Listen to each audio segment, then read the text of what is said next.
तो स्टूडेंट्स आज हम लोग प्रॉपर्टी ऑफ डिटर्मिनेंट्स यानी कि सारणी के गुणधर्म पढ़ेंगे। तो सारणी के गुणधर्म में पहली प्रॉपर्टी हम लोग पढ़ते हैं कि किसी भी सारणी यानी किसी भी डिटर्मिनेंट के किसी भी रो या कॉलम के अगर एवरी एलिमेंट जीरो हो जाए तो उस डिटर्मिनेंट की वैल्यू जीरो आती है।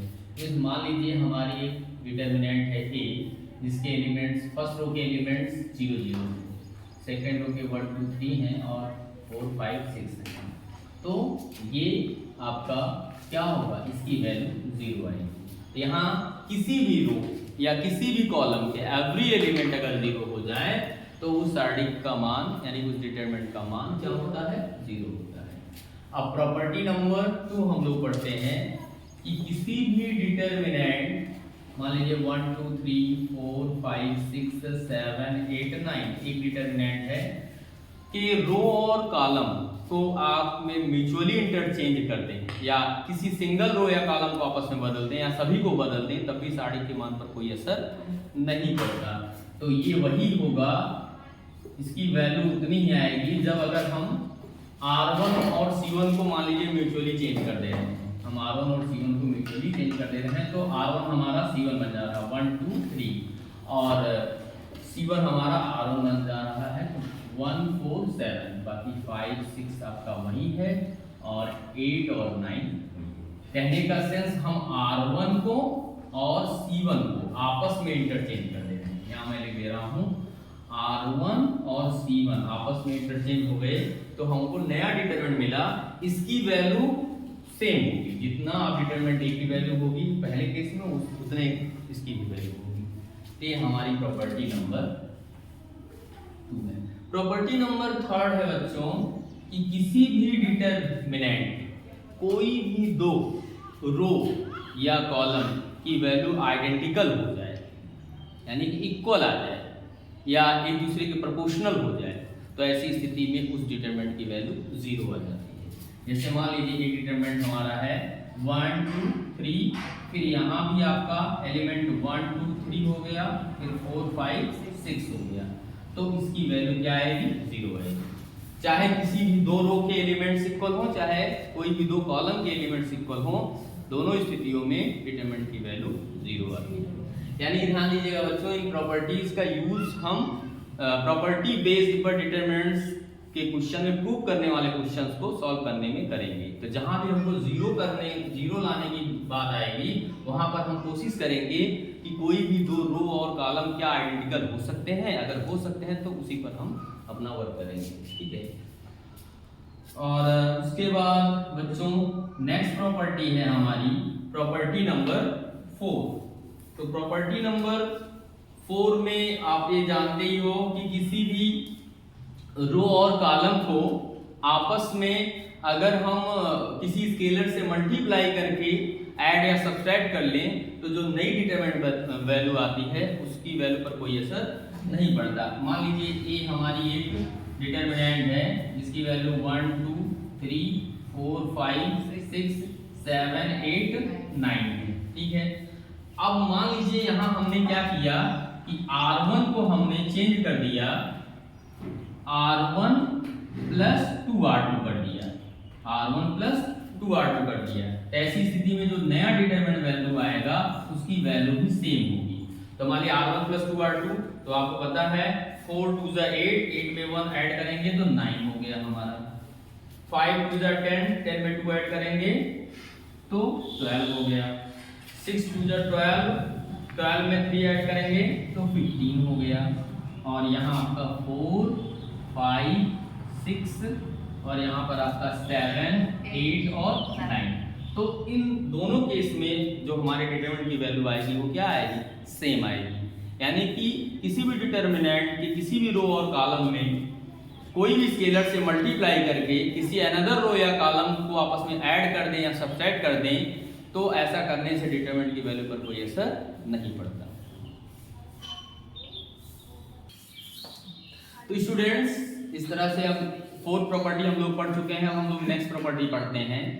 एक प्रॉपर्टी ये है कि कोई भी डिटरमिनेंट है अगर उसके किसी भी दो रो और कॉलम के एलिमेंट्स आपस में रो का रो में और कॉलम का कॉलम में आपस में अगर बदल जाए तो अगर 1 टाइम्स बदलता, ऑड टाइम्स बदलता है तो वैल्यू पर तो कोई असर नहीं पड़ता, लेकिन साइन बदल जाता है। लेकिन अगर इवन टाइम्स हम अगर इंटरचेंज करें तो हमारा ना तो साइन बदलता है ना ही वैल्यू बदलता है। जैसे यहाँ हम देखते हैं हमारा डिटरमिनेंट मान लीजिए वही है 1 2 3 4 5 6 7 8 9। अब यहाँ पर हम क्या कर रहे हैं, हम R1 और R2 को आपस में बदल दे रहे हैं, R1 और R2 को आपस में बदल दे रहे हैं। तो हमारा जो नया डिटरमिनेंट बनेगा ये, उसके पहले साइन माइनस आ जाएगा, ध्यान दीजिए, क्योंकि 1 टाइम्स बदल रहे हैं। ये हो जाएगा हमारा क्या 4 5 6 1 2 3 और 7 8 9, ठीक है। अगर फिर से हम मान लीजिए आपका R2 और R3 को आपस में बदल दें, ठीक है, R2 और R3 को आपस में बदल दें, ठीक है, तो हमारा क्या हो जाएगा, या R2 अब की बार मैं कॉलम ले रहा हूं, मान लीजिए C1 और C2 को आपस में बदल दें, C1 और C2 को आपस में बदल दें, तो हमारा ये बराबर क्या हो जाएगा, एक बार तो माइनस लगा ही है, फिर एक बार माइनस जनरेट होगा, क्योंकि आप एक 1 टाइम्स में बदल रहे हैं। क्या हो जाएगा, C1 को C2 बदल रहे हैं, इसका मतलब क्या होगा 5 2 8 4 1 7 6 3 9, ठीक है। और फिर माइनस और माइनस का प्रोडक्ट क्या हो जाएगा बच्चों, प्लस हो जाएगा। फिर इस तरह से हो जाएगा आपका 5 4 6 2 1 3 8 7 9। तो इस तरह से आपने देखा कि अगर रो और रो को आपस में बदलें ऑड टाइम्स तो हमारा साइन नेगेटिव आता है, और अगर हम इवन टाइम्स रो रो और कॉलम कॉलम को अगर बदलें तो हमारा साइन पॉजिटिव हो जाता है। क्यों, क्योंकि 2 बार माइनस मिल करके प्लस बना देता है। ये हमारी प्रॉपर्टी नंबर 5 है। तो स्टूडेंट्स अब हम लोग प्रॉपर्टी नंबर 6 पढ़ेंगे। तो प्रॉपर्टी नंबर 6 ये कहता है कि किसी भी डिटरमिनेंट में अगर एवरी एलिमेंट में किसी स्केलर से मल्टीप्लाई कर दें तो पूरे डिटरमिनेंट में उस स्केलर से मल्टीप्लाई हो जाता है। तो जैसे मान लीजिए हमारा डिटरमिनेंट A है और इसकी वैल्यू है 1 2 3 4 5 6 7 8 9। तो यहाँ पर अगर मान लीजिए एवरी एलिमेंट में मैं 3 से मल्टीप्लाई कर दे रहा हूँ, तो यहाँ पे क्या हो जाएगा, इम्प्लाई दैट 3 से मल्टीप्लाई करेंगे 1 into 3 2 into 3 और आपका 3 into 3 और यहाँ 4 into 3 और आपका 5 into 3 6 into 3 और 7 into 3 और 8 into 3 और 9 into 3, ठीक है। तो अल्टीमेट ये फिर हमारा क्या हो जाएगा, ये हमारा हो जाएगा 3 हो जाएगा, और यहाँ 3 3 6 3 3 9 4 3 12 और 5 3 15 और यहाँ 6 3 18 7 3 21 8 3 24 और 9 3 27, ठीक है। तो इसको हम क्या लिख सकते हैं, हम इसको आप क्या है कि पूरे एलिमेंट्स में हम कर रहे हैं, तो यहाँ पर हमारा क्या हो जाएगा, तीनों रो या कॉलम में हो रहा है ना, तो यहाँ पर हमारा 3 into 3 into 3 आपका क्या हो जाएगा, डिटरमिनेंट ये हो जाएगा, यानी कि 27 डिटरमिनेंट। अगर किसी सिंगल रो या कॉलम को मल्टीप्लाई करते किसी स्केलर से, तब उस सिंगल रो या कॉलम मतलब सिंगल स्केलर से ही आप उस डिटरमिनेंट की मल्टीप्लाई हो जाता है। और इसी तरह से बच्चों अगर मान लीजिए हमने केवल और केवल आपका डिटरमिनेंट ये है, हमने जैसे मान लीजिए 1 2 3 है 4 5 6 है 7 8 9 है, हमने केवल और केवल R1 को 3 से मल्टीप्लाई किया, तो ऐसी स्थिति में हमारा क्या हो जाएगा, हमारा ये हो जाएगा जो डिटरमिनेंट बनेगा ये हो जाएगा हमारा 3 3 2 6 3 3 9, बाकी वही हो जाएगा 4 5 6 7 8 9, और ये वैल्यू क्या आ जाएगा, ये वैल्यू हमारा हो जाएगा 3 इंटू डिटरमिनेंट ए, ये हो जाएगा हमारा 3 इंटू डिटरमिनेंट ए, यानी कि तो उस स्केलर से पूरे डिटरमिनेंट में मल्टीप्लाई हो जाएगा। ये चीज ध्यान देनी है। तो बच्चों यहाँ एक चीज समझने की बात है, हमने मैट्रिक्स में आपको पढ़ाया था कि मैट्रिक्स में ध्यान देना कि सारे एलिमेंट में अगर किसी स्केलर से मल्टीप्लाई होता है तो वो एक ही बार उस स्केलर से उस मैट्रिक्स से मल्टीप्लाई होता है।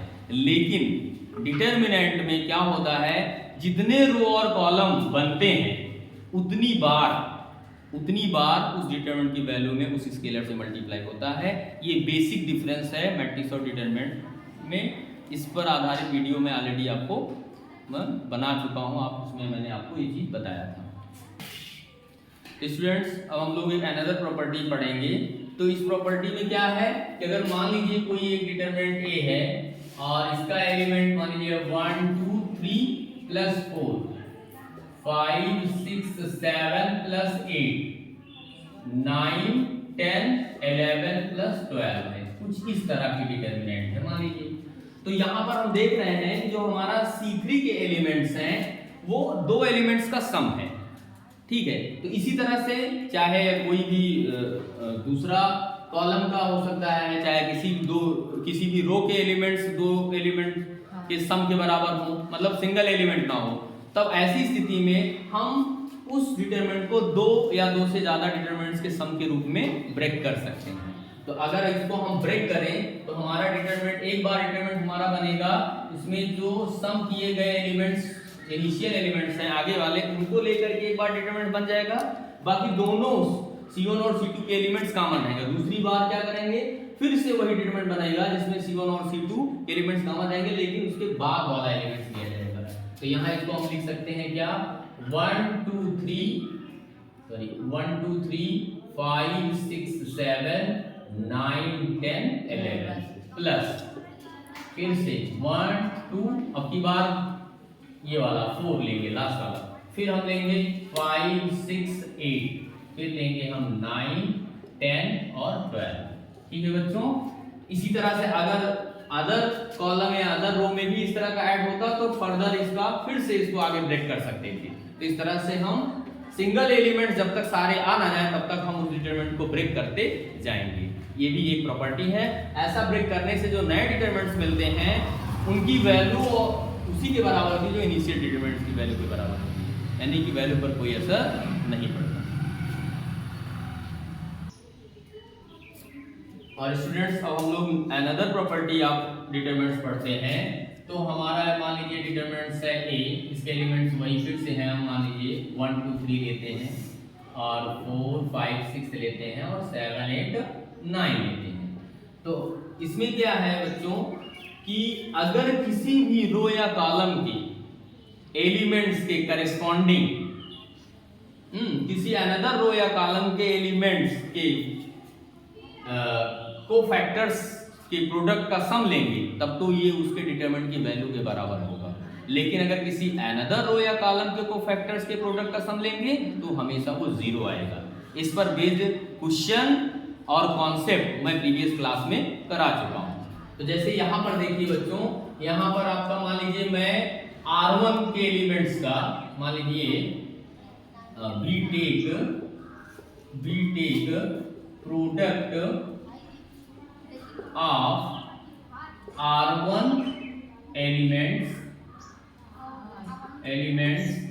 विथ, लेकिन ध्यान दीजिएगा अदर रो या अदर रो के एलिमेंट्स के रेस्पेक्ट के में को फैक्टर से प्रोडक्ट करेंगे तब 0 आएगा। और अगर उसी रो के रेस्पेक्ट के एलिमेंट्स से करेंगे तो फिर 0 भी हो सकता है, नॉन 0 भी हो सकता है। 0 हो जाएगा तो क्या होगा, वो आपका इन्वर्टिबल नहीं होगा, वो उसके करस्पॉन्डिंग जो मैट्रिक्स बनेगी वो इन्वर्टिबल नहीं होगी। ये प्रॉपर्टी है। तो मान लीजिए कि we take product of R1 elements with R2 cofactors,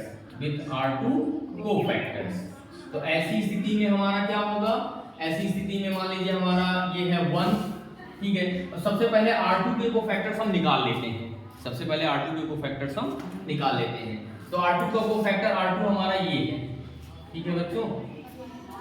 तो इसके अगर हम कोफैक्टर्स निकालें तो आपको पता है कि जिस एलिमेंट को हम सेलेक्ट करेंगे उसके रो और कॉलम को डिलीट करेंगे, बाकी जो डिटरमिनेंट बनेगा उसकी वैल्यू निकालेंगे।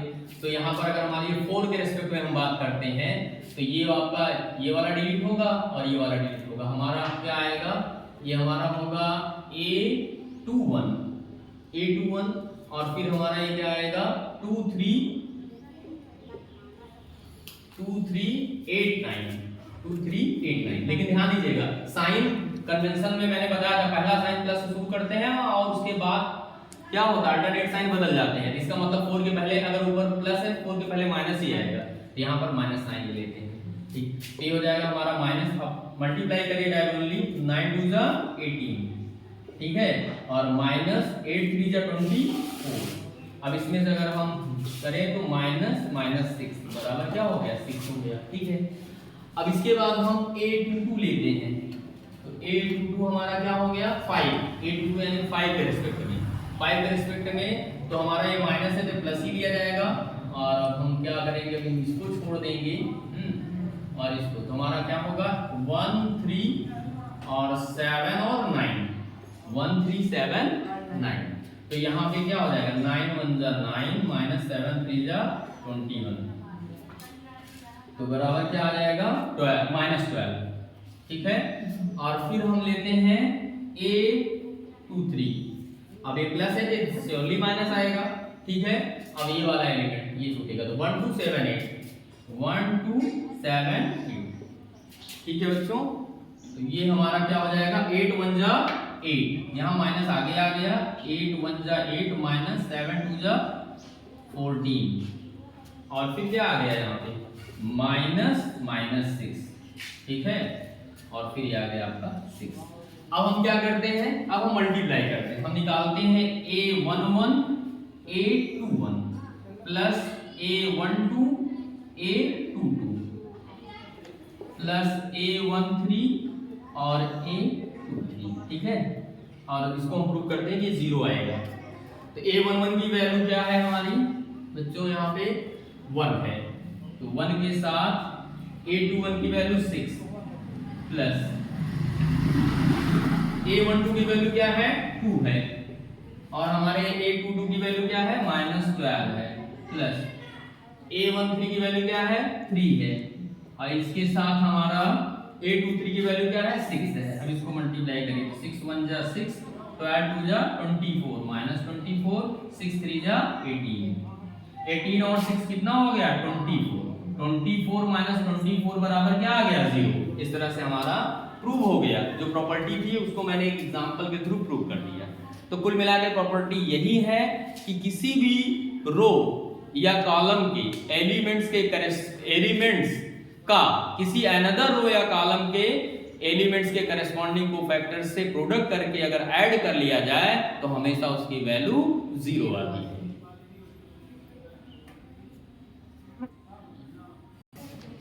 तो स्टूडेंट्स हम लोग नेक्स्ट प्रॉपर्टी नंबर 9 पढ़ते हैं, और यही लास्ट प्रॉपर्टी है। तो यहाँ पर बच्चों मान लेते हैं कि एक डिटरमिनेंट है जिसके एलिमेंट्स मान लीजिए है x और x 1 2 फिर x आपका 3 4 फिर x 5 6 है, मान लीजिए एलिमेंट। ठीक है, अब बच्चों मान लीजिए कि x is equal to a रखने पर इस डिटरमिनेंट की वैल्यू 0 हो जाती है। यानी कि हम ये मान लें कि a1 2 फिर a3 4 फिर a5 6 इज इक्वल टू 0, तब इस डिटरमिनेंट की वैल्यू 0 हो जाती है। तो श्योरली क्या होगा, then x minus a is a factor of expansion of determinant of D। तो जब हम डिटरमिनेंट A का एक्सपेंशन करेंगे, चाहे जिस रो या कॉलम के रेस्पेक्ट करें, उसमें x माइनस से जरूर एक फैक्टर के रूप में जनरेट होगा। ये हमारी लास्ट प्रॉपर्टी थी। अब बच्चों इन्हीं प्रॉपर्टी का यूज करके हम नेक्स्ट एक्सरसाइज के इंपॉर्टेंट क्वेश्चंस को सॉल्व करेंगे। तो इसके लिए ज़रूरी है कि एक बार आप लोग इस प्रॉपर्टी को जरूर रिवाइज कर लें, क्योंकि क्वेश्चन करते समय आपके दिमाग में प्रॉपर्टी होना बहुत ज़रूरी है।